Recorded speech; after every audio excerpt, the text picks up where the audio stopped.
നമസ്കാരം. അവസാനം വീണ നായർ തന്നെ ഇറങ്ങേണ്ടി വന്നു. മറ്റാരും അതിനെക്കുറിച്ച് പ്രതികരിക്കാത്തത് കൊണ്ടാണോ, അതോ ഡൽഹിയിൽ കേരള ഹൗസിൽ വച്ചിട്ട് ഈ പിണറായി വിജയനും ഒപ്പം തന്നെ കേരള ഹൗസിൽ വെച്ച് പിണറായി വിജയൻ നിർമ്മലാ സീതാരാമനുമായിട്ടൊക്കെ കേന്ദ്രത്തിൽ ചർച്ച നടത്തിയതുമായി ബന്ധപ്പെട്ട് വരുന്ന വിഷയങ്ങളിലൊന്നും പ്രതികരിക്കുവാൻ മറ്റു രാഷ്ട്രീയക്കാരെ ആരും കണ്ടില്ല, അല്ലെങ്കിൽ പ്രതിപക്ഷ നേതാക്കളെ ആരും കണ്ടില്ല. അവസാനം നമ്മുടെ വീണ നായർ തന്നെ ഒരു പോസ്റ്റ് ഇട്ടു, ഒരു കത്തെഴുതി. എന്താണ് നിങ്ങൾ ചെയ്തത് എന്ന് അറിയിക്കാൻ വേണ്ടി നിർമ്മലാ സീതാരാമൻ ഒരു കത്തെഴുതിയതാണ്. നിർമ്മലാ സീതാരാമൻ ഒരു കത്തെഴുതേണ്ടി വന്നതാണ് ഈ വാർത്തയ്ക്ക് ആധാരമെന്ന് പറയപ്പെടുന്നത്. ഡൽഹിയിലെ കേരള ഹൗസിൽ വെച്ച് ഗവർണറുടെ സാന്നിധ്യത്തിൽ കേന്ദ്ര ധനമന്ത്രി നിർമ്മലാ സീതാരാമനും മുഖ്യമന്ത്രിയായിട്ടുള്ള പിണറായി വിജയനും തമ്മിലെ ബ്രേക്ക്ഫാസ്റ്റ് ചർച്ചാ വിവാദം അത് വിടാതെ പിന്തുടരുകയാണ് കോൺഗ്രസ് കേന്ദ്രങ്ങൾ. ചർച്ചയുടെ വിശദാംശങ്ങൾ വെളിപ്പെടുത്തണമെന്ന് ആവശ്യപ്പെട്ടുകൊണ്ട് യൂത്ത് കോൺഗ്രസിൻ്റെ സംസ്ഥാന ജനറൽ സെക്രട്ടറി ആയിട്ടുള്ള വീണ എസ് നായർ രംഗത്തെത്തിയിരുന്നു. അദ്ദേഹം നിർമ്മലാ സീതാരാമന് അവരൊരു കത്തയച്ചു.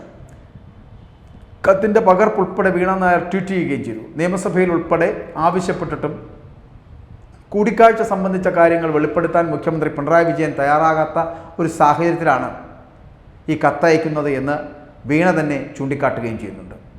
അപ്പോൾ നിർമ്മലാ സീതാരാമൻ്റെ നിയന്ത്രണത്തിൽ പ്രവർത്തിക്കുന്ന കോർപ്പറേറ്റ് അഫയേഴ്സ് മന്ത്രാലയം SFIO വഴി മുഖ്യമന്ത്രിയുടെ മകൾ വീണ വിജയനും എക്സാലോജി കമ്പനിക്കുമെതിരെ 2024 ഫെബ്രുവരിയിൽ അന്വേഷണം ആരംഭിച്ച കാര്യം കൂടി വീണ കത്തിൽ പരാമർശിക്കുന്നു.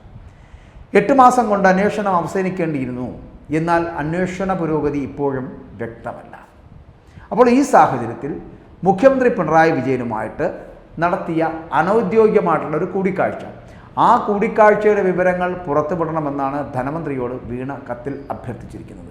ന്യായമായ കാര്യമാണ്, അത് പറയാതിരിക്കാൻ കഴിയില്ല. അന്വേഷണം വൈകുന്നതിൻ്റെ കാരണം അറിയാൻ വേണ്ടി കേരളത്തിലെ ജനങ്ങൾക്ക് താല്പര്യമുണ്ട് എന്നുകൂടി നിർമ്മലാ സീതാരാമനുള്ള കത്തിൽ വീണ എസ് നായർ പറഞ്ഞു വെക്കുന്നുണ്ട്. അപ്പോൾ വീണ വിജയനും എക്സാലോജി കമ്പനിക്കുമെതിരായിട്ടുള്ള അന്വേഷണ പുരോഗതി, ആ അന്വേഷണ പുരോഗതി എന്താണെന്ന് ആർക്കും വ്യക്തമല്ല. ഇനി കേരള ഹൗസിൽ മുഖ്യമന്ത്രി പിണറായി വിജയനുമായിട്ടുള്ള കൂടിക്കാഴ്ചയുടെ വിശദാംശങ്ങൾ എന്താണ് എന്ന് വെളിപ്പെടുത്തേണ്ടത് പക്ഷേ നിർമ്മലാ സീതാരാമനാണ്. അതുകൊണ്ട് നിർമ്മലാ സീതാരാമൻ അയച്ച കത്തിൽ അഡ്വക്കേറ്റ് വീണ എസ് നായർ പറയുന്ന ഈ കാര്യങ്ങൾ കൂടി വ്യക്തമാക്കുന്നുണ്ട് എന്നുള്ളത്. അപ്പോൾ ഡൽഹിയിൽ കേരള ഹൗസിൽ വെച്ച് പിണറായി വിജയനും കേരള ഗവർണറും ധനമന്ത്രി നിർമ്മലാ സീതാരാമനും മാത്രം കൂടിക്കാഴ്ച നടത്തിയത് എന്താണ്? ആശാ വർക്കർമാരുമായിട്ടുള്ള സമരവുമായിട്ടുള്ള ബന്ധപ്പെട്ട വിഷയത്തിലാണെങ്കിൽ ധനകാര്യമന്ത്രി കൂടി പങ്കെടുക്കേണ്ടതല്ലേ? അങ്ങനെയാണെങ്കിൽ എന്തുകൊണ്ട് KN ബാലഗോപാൽ പങ്കെടുത്തില്ല? കേരളത്തിൽ നിന്ന് മറ്റാരും പങ്കെടുക്കാതെ കേരളത്തിൻ്റെ ഗവർണറും കേരളത്തിൻ്റെ മുഖ്യമന്ത്രിയും ഒപ്പം കേന്ദ്രത്തിൻ്റെ ധനകാര്യമന്ത്രിയും കൂടി ഒരു ബ്രേക്ക്ഫാസ്റ്റ് ചർച്ച എന്തിനുണ്ടായി കേരള ഹൗസിൽ വെച്ച്? കൃത്യമായ ചോദ്യമാണ് വീണ നായർ ഉന്നയിച്ചിരിക്കുന്നത്. അതിനകത്ത് മുഖ്യമന്ത്രിയുടെ മകളുമായി ബന്ധപ്പെട്ട് വരുന്ന വിഷയത്തിൽ മുഖ്യമന്ത്രിയുടെ മകളായുള്ള വീണയുമായി ബന്ധപ്പെട്ട് വരുന്ന വിഷയത്തിൽ എക്സാലോജി കമ്പനിക്ക് ഏതെങ്കിലും തരത്തിലുള്ള ബന്ധങ്ങൾ അല്ലെങ്കിൽ അതിൻ്റെ ആ അന്വേഷണ പുരോഗതി എന്താണ് എന്ന് മനസ്സിലാക്കേണ്ടതുണ്ട്. ഒരിക്കലും തൻ്റെ മകളെ ജയിലിനുള്ളിലേക്ക് പറഞ്ഞു വിടരുതേ എന്ന് കേണപേക്ഷിക്കുന്നതിന് വേണ്ടിയിട്ടാണോ ഇത്തരത്തിലൊരു ബ്രേക്ക്ഫാസ്റ്റ് ചർച്ച ഡൽഹിയിൽ നിർമ്മലാ സീതാരാമനുമായിട്ട് പിണറായി വിജയൻ നടത്തിയത് എന്നുള്ളത് മാത്രമാണ് ഇനി അറിയേണ്ടത്. അങ്ങനെ വളരെ വ്യക്തിപരമായിട്ടുള്ള ഒരു സന്ദർശനവും തൻ്റെ മകൾക്ക് വേണ്ടി വാദിക്കുന്നതിന് വേണ്ടിയിട്ട് മാത്രമാണോ KN ബാലഗോപാലിനെ കൂട്ടാതിരുന്നത് എന്നതുകൂടിയുള്ള ഒരു ചോദ്യം കൂടി ബാക്കിയുണ്ട്. അങ്ങനെയാണെങ്കിൽ അത് തികച്ചും വ്യക്തിപരമാണ്. നിർമ്മലാ സീതാരാമൻ്റെ കൈവശമുള്ള വകുപ്പിൽ പെടുന്നതാണ് ഈ എക്സാലോജിക്കുമായി ബന്ധപ്പെട്ട് വരുന്ന അന്വേഷണമായതുകൊണ്ട് ആ അന്വേഷണത്തെ മരവിപ്പിക്കുന്നതിനോ ആ അന്വേഷണത്തിൻ്റെ പേരിൽ തൻ്റെ മകൾക്ക് യാതൊരു തരത്തിലുള്ള പ്രത്യാഘാതങ്ങളും ഉണ്ടാകരുത് എന്ന് പറയുന്നതിന് വേണ്ടിയിട്ടോ നടത്തിയ കൂടിക്കാഴ്ചയാണ്. അങ്ങനത്തെ കൂടിക്കാഴ്ചയാണ് എങ്കിൽ അത് നിർമ്മലാ സീതാരാമൻ പറയേണ്ടതാണ്. കാരണം ഇവിടെ നിയമസഭയിൽ പോലും പിണറായി വിജയൻ എന്താണ് കാരണമെന്ന് പറയാത്ത സാഹചര്യത്തിലാണ് വീണ നായർ ഇത്തരത്തിലൊരു കത്ത് നിർമ്മലാ സീതാരാമന് അയച്ചിരിക്കുന്നത്. ഇതിൽ സംശയം ജനിപ്പിക്കുന്നത് ഇത്ര മാത്രമേ ഉള്ളൂ. ആശാ വർക്കർമാരുമായിട്ട് ബന്ധപ്പെടുന്ന സമരത്തിൻ്റെ പശ്ചാത്തലത്തിലാണ് കൂടിക്കാഴ്ചയെങ്കിൽ ധനമന്ത്രി KN ബാലഗോപാൽ കൂടി പങ്കെടുക്കേണ്ടതായിരുന്നു.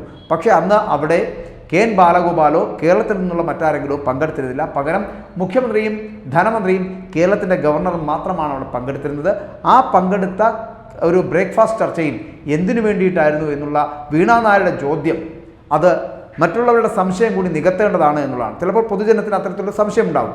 സ്വന്തം മകളായിട്ടുള്ള വീണയെ രക്ഷപ്പെടുത്തുന്നതിന് വേണ്ടിയിട്ടാണോ ഇത്തരത്തിലൊരു ശ്രമം എന്നുള്ള ഒരു സംശയമുണ്ട്. ആ വീണയെ രക്ഷപ്പെടുത്തുവാനുള്ള തന്ത്രമാണോ നിർമ്മലാ സീതാരാമനുമായിട്ടുള്ള കൂടിക്കാഴ്ച എന്നുള്ള അഡ്വക്കേറ്റ് വീണ നായരുടെ ആ ഒരു കത്ത്, ആ കത്തിൻ്റെ മറുപടി വളരെ പെട്ടെന്ന് തന്നെ നിർമ്മലാ സീതാരാമൻ വീണയ്ക്ക് നൽകട്ടെ എന്ന് പ്രാർത്ഥിക്കാം.